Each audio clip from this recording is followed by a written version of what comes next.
Hey, what's up, y'all? It's Shanae Nicole, his Millennial Housewife, and today we are talking about the transition from single life to married life. So, a lot of you out there, you might have a desire to be married. Some of you might be engaged already, and you're wondering, what is that transition like? Obviously, there are things that you probably can't really account for, but there are some things I believe that can help you with that transition, because there will be a learning curve, right? You're used to doing you're used to doing things the way that you want them done, from the simplest things all the way up to larger issues. But now when you come together with your spouse, you have to share, you have another adult that you have to consider. So I put together my top 4 things that helped me transition from my singleness into my marriage now. And I actually just wrote a blog post about that, so I'll put the link below. But basically in this video, I'm pulling out some of those things for my viewers who want to know a little bit more, and I'll just dive a little bit deeper into that with some examples. So let's just get right into it. So the number one thing, guys, that helped me transition from single life to married life was communication. And when I say communication, I mean learning how to communicate. So for me, I wasn't the best communicator when I walked into my relationship with my now husband.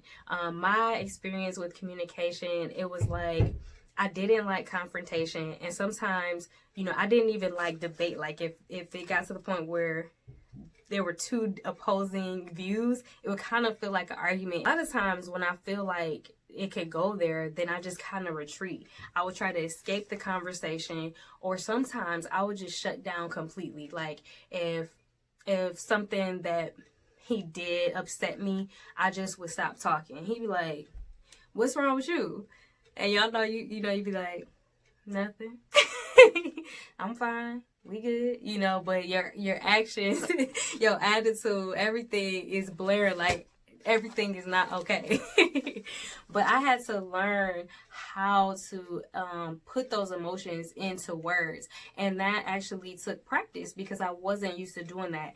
Also, a lot of my experience was, it seemed like, because I think it took me a while to process what it was that I was thinking and getting into words, a lot of times when I would talk to people, they would cut me off or they would interrupt. So when I would finally talk, right? And if someone interrupted me, it kind of made me retreat again. Like, well, I'm not being heard. They don't care really what I want to say. So I would just stop talking. So I became more of a listener. But, in communication, it takes listening, but it also takes talking. So for those of you who have a challenge with this, I would suggest journaling. I know for me, when I would get in conversations with my husband, and I got to the point where I had to step away sometimes. And let me just say this. The reason that I was working on this, because I was, 23 or so when we started dating, 23 or 24. And so I have been functioning this whole time, being able to communicate, but not the way that you need to in a marriage. So ultimately, my husband was like, I can't be in a relationship with somebody who can't communicate, who's not going to talk to me, who's going to just shut down whenever something upsets her. And so this is what made me really work on that. And so it took patience on his end, but it also took a little bit of extra effort on my part. And for me, that meant writing some things down. And I'm naturally a writer, but I never really thought to write out my thoughts like that. So if it got to a point where it was like I felt like I couldn't get what it is that I wanted to say out, I couldn't form my thoughts into words, I would say, I need some time, to process this, but I will come back to this, because my husband, he is very good at communicating, and he can whip off things like that. So it's almost like it was intimidating when we would talk, because I feel like even though it wasn't like a win-lose thing, I felt like I was losing, because I'm like, I can't effectively communicate what I mean, so I just seem like I'm wrong. So anyway, just being able to write down some of my thoughts and how I wanted to say it helped me, and then I would come back like, this is what I want to say, and I would have like a list, you know what I mean? And we were able to talk through those things. Another thing that can help those who maybe are talkers, and have trouble listening and hearing the other person, is asking questions. If you're a talker and you maybe tend to interrupt the other person, try asking the question, open-ended questions. So it requires the person to actually formulate what it is what they're trying to say, and really be intentional about listening to them.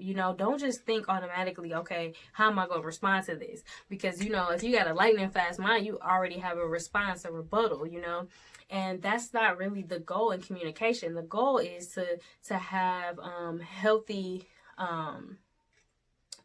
back and forth with the person that you're talking to. So there's a conclusion that can be made, whether we're coming to an agreement, or I just need to hear your point of view, or we're just talking just for the sake of having a conversation.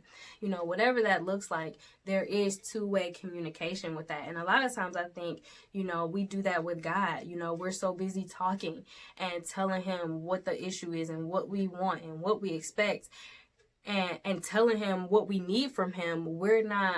And then we don't listen. We don't hear his response. We don't hear his suggestion. We ask for wisdom, but we don't listen and wait to get the wisdom, right? Then we go right back into what it was that we were doing. Like, I asked you, but I still have my own way of how I'm going to do this.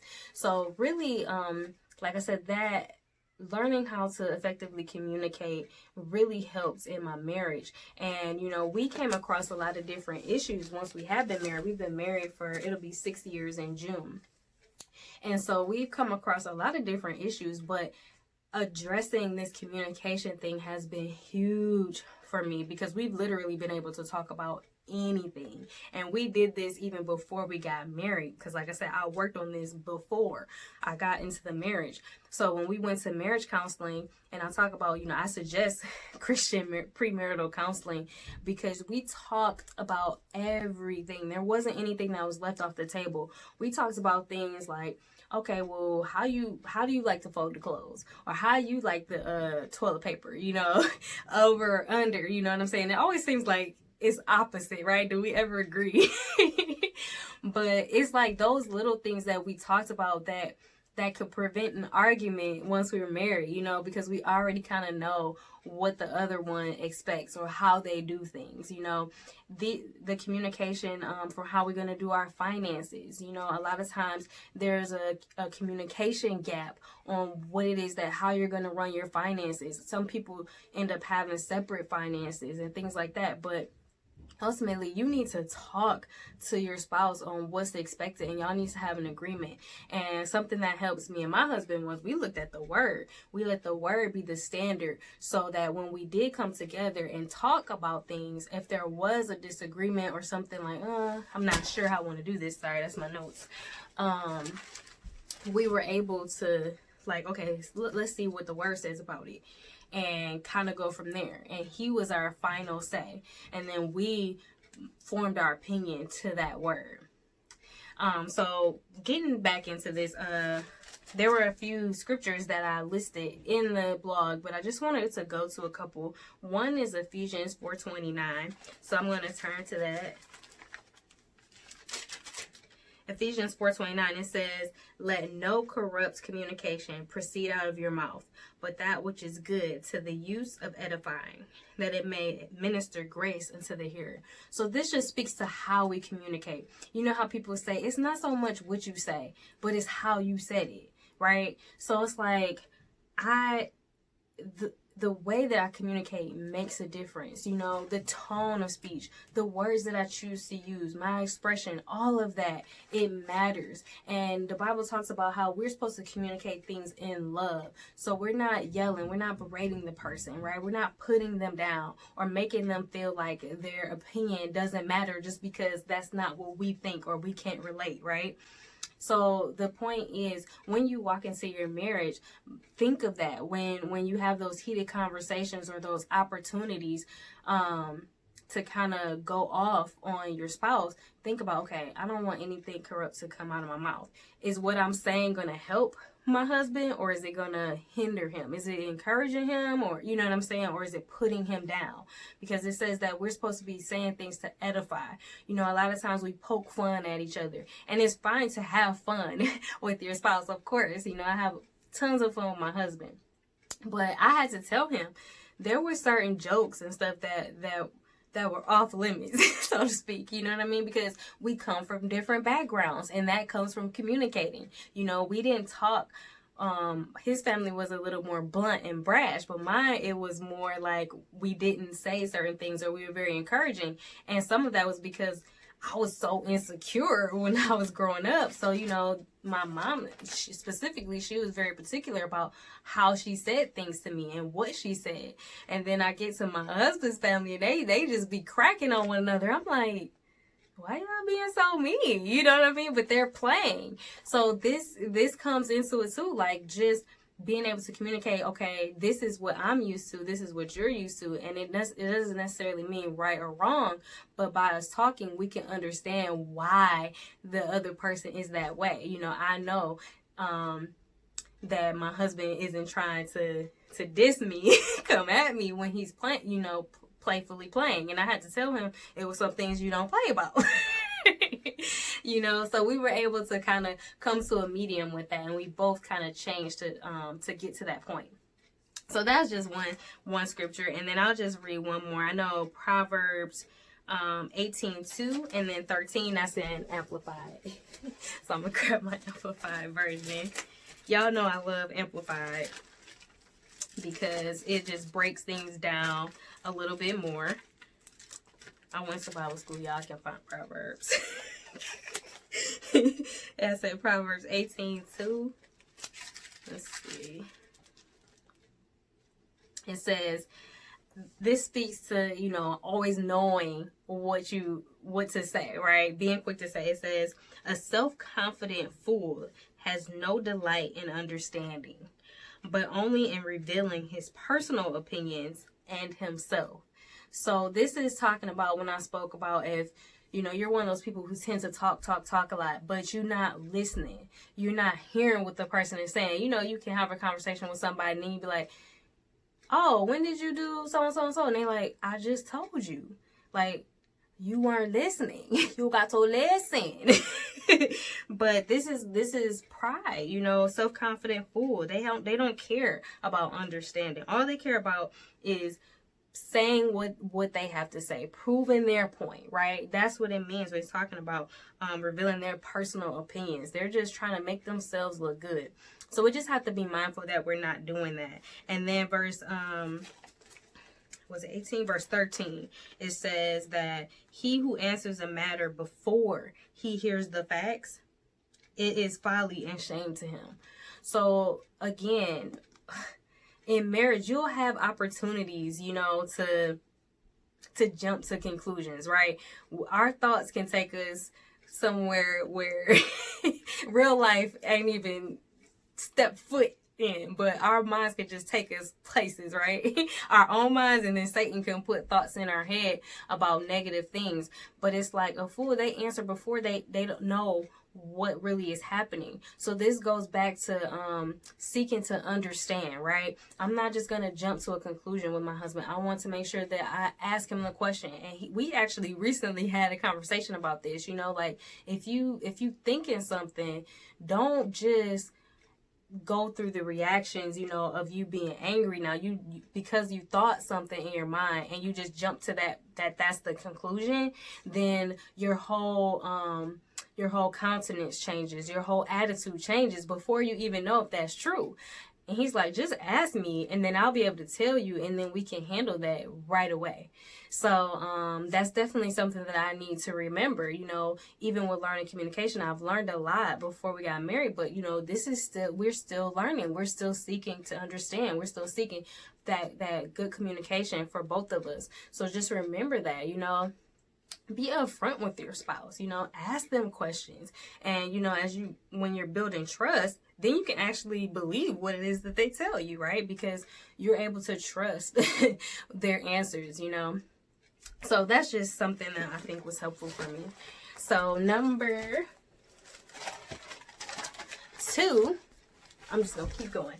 So the number 2 thing that we are going to talk about is settling in your heart to submit. And I know this is like a like you don't want to hear that word, especially ladies. I don't know what happened, or like we just like, nah, I'm good on submitting. And I think that it comes from, you know, thinking that you're giving up something when you choose to submit. Like, you know, I'm strong. I have my own opinions. You know, I make my own money. You know, I don't have to have a man to take care of me. So what am I submitting to you for? You know, a lot of times the whole culture of strong, independent women, it's like you don't want to submit. But the truth is, the Bible talks about how we're supposed to submit to our husbands. And I know for me, you know, what made that a little bit easier was knowing that my husband was submitting to God.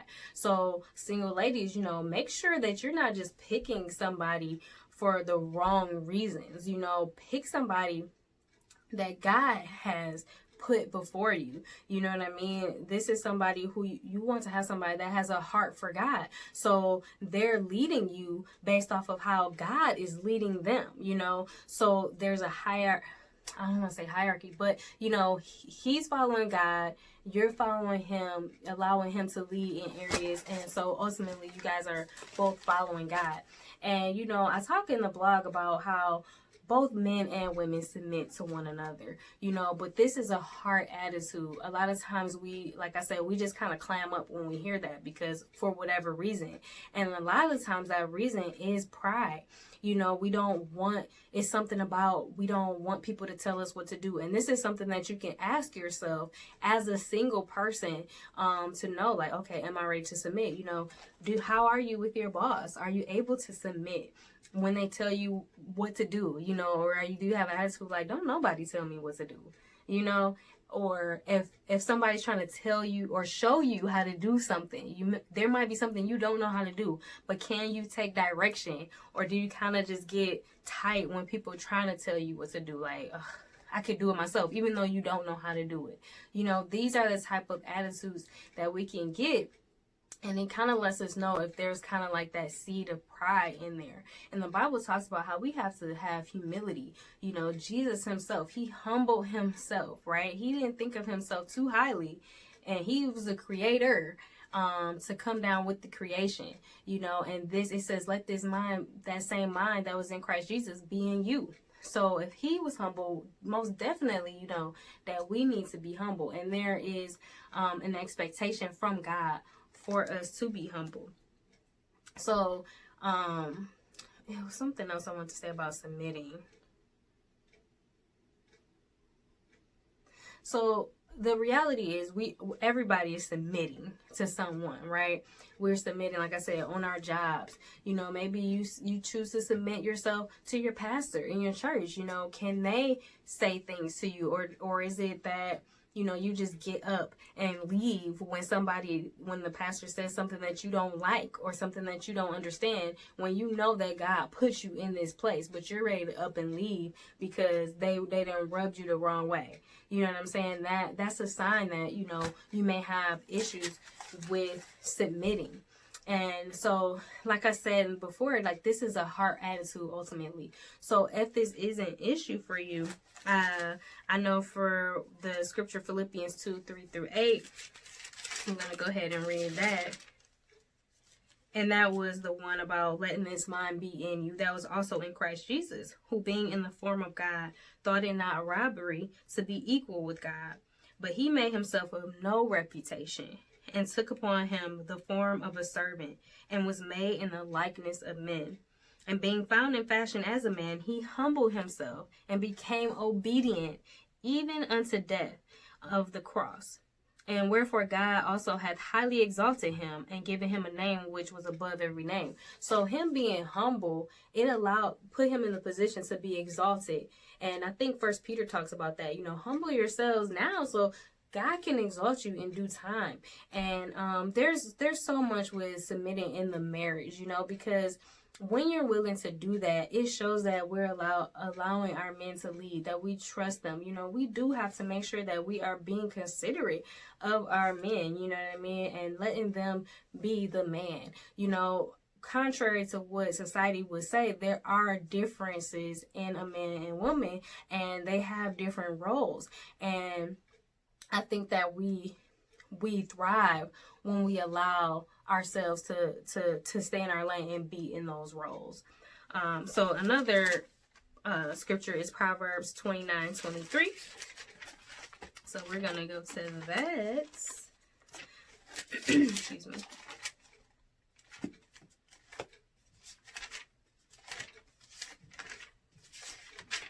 So Proverbs 29:23.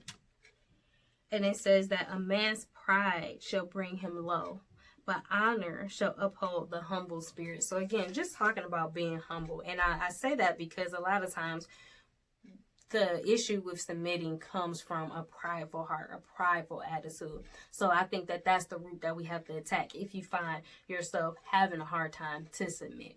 Okay, so moving on from that, you can breathe now. Hopefully you ain't fast forward. It's probably like, I ain't trying to hear that. But number 3 is exchange me for we. So you're going to flip that M upside down and make it a we. That was kind of corny. But you get what I'm saying. You're exchanging me for we. And when you step into marriage, that's ultimately what you are committing to do. And I think that we need to remember that, especially as singles. Remember what it is that you are doing. You are allowing yourself to become one with your husband. And sometimes, that can be challenging, especially if you're an adult and you've been an adult, like you've been single for a lot of your adult life. And so now you have to make that transition with becoming one with another adult. So now, you might have your own house. You might have, you have your own money, your own job, you have your own identity, your own friends, right? And so now you have to find a way to fuse that with your husband and all the things that he has of his own.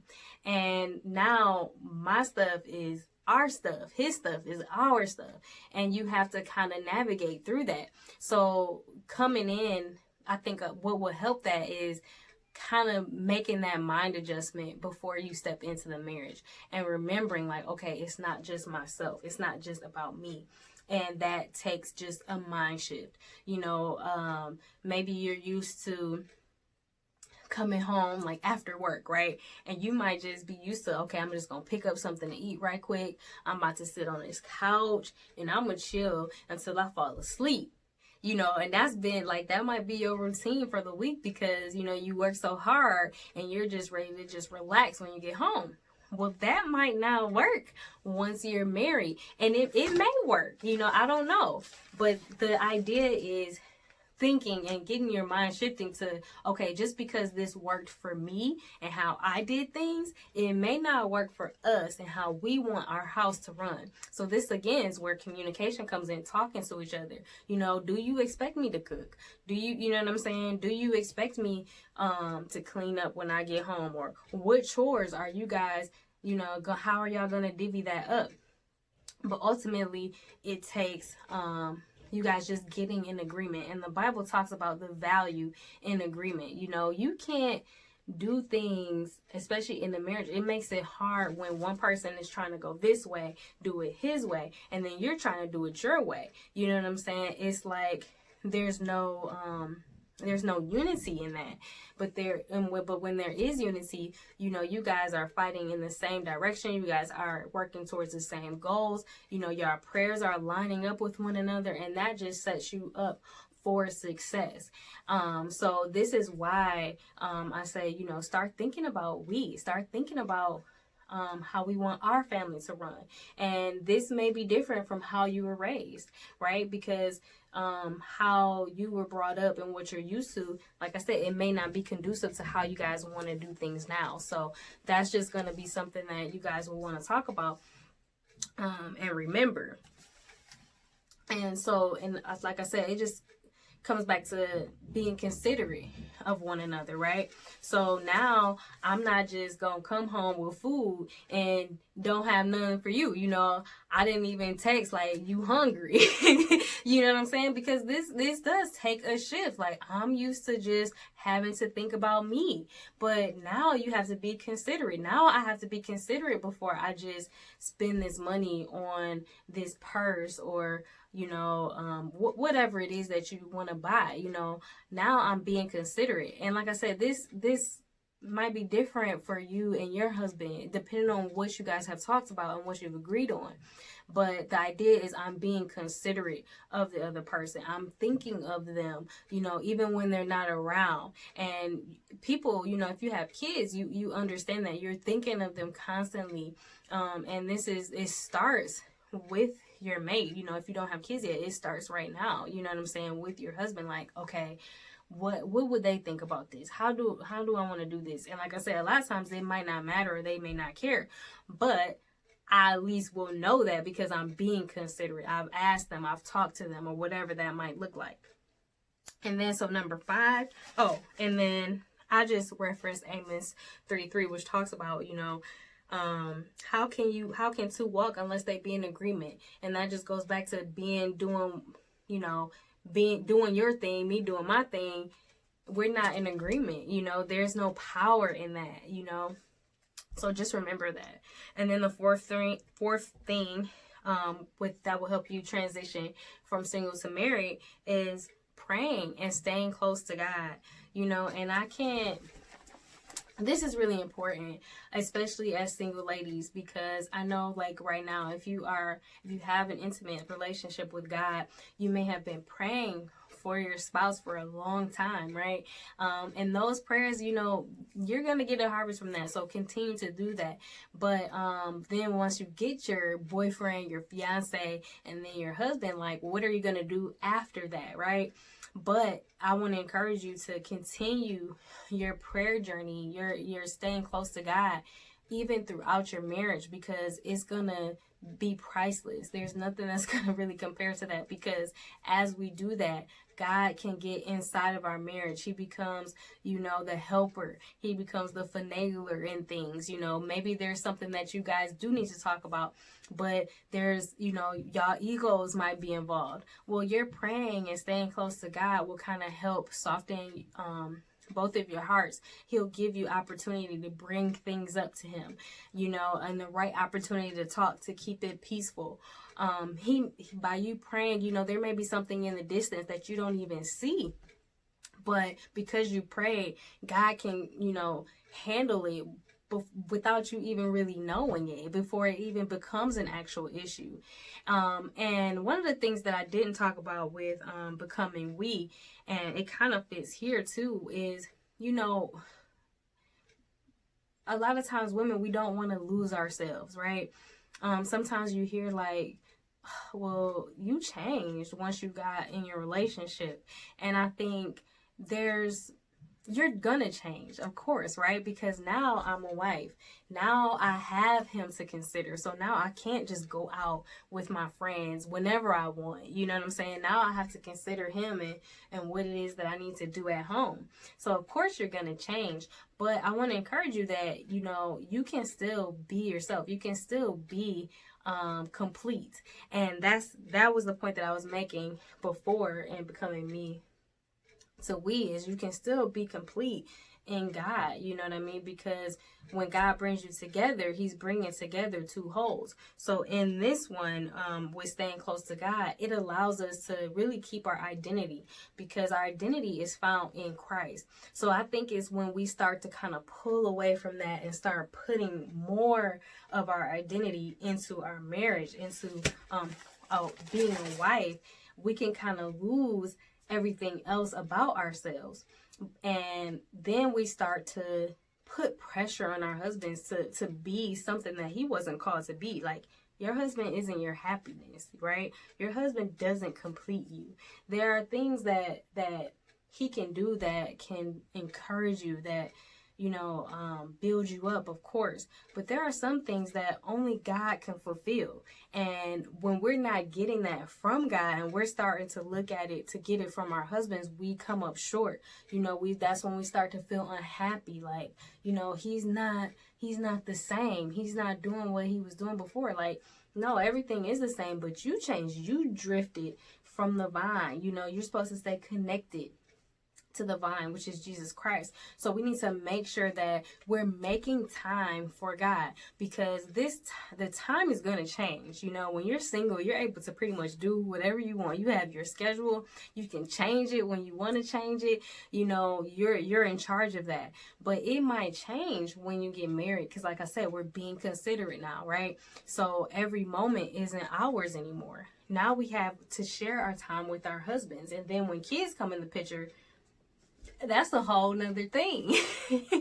So you want to make sure that you are mindful of that, and just remembering to keep God as your number one priority, because he's going to help you finagle your new role. He's going to help you to be a successful wife, a successful entrepreneur, or employee. He's going to help you to be a successful mom and do all of those things well, you know what I mean, to be able to juggle everything so one thing isn't lacking. And yeah, so just remember to put God first. Remember to keep him as number one as you transition from being single to married, because I know you're excited. You're like, yes, I get to stay at home with my husband, and it is. It's so much fun. It's so great being married, especially when you marry the person that God has for you. But, nothing will take the place of God. And when you're connected to him, then it makes all of your other relationships that much more rich. So I hope that this helped you. Remember, number one is communicating. Number two is settling it in your heart to submit. Number three is exchanging me for we. And then the last one is continue to pray and stay close to God. And ultimately, guys, I want you to be encouraged. Don't get stressed about that transition, because although there are things, like I said, that can help you, these things can help you with that mind shift.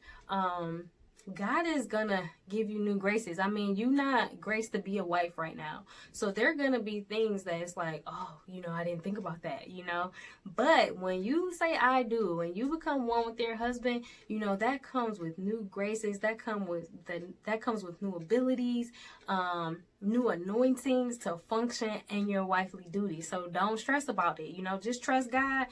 Don't try to figure it all out, but just do your part and allow God to work in you and work in your marriage. I hope that this helped you guys. Also, I'll put the links to some other blog posts that I think will be helpful for you singles in the I don't even know, the description box. And yeah, I will talk to y'all very soon.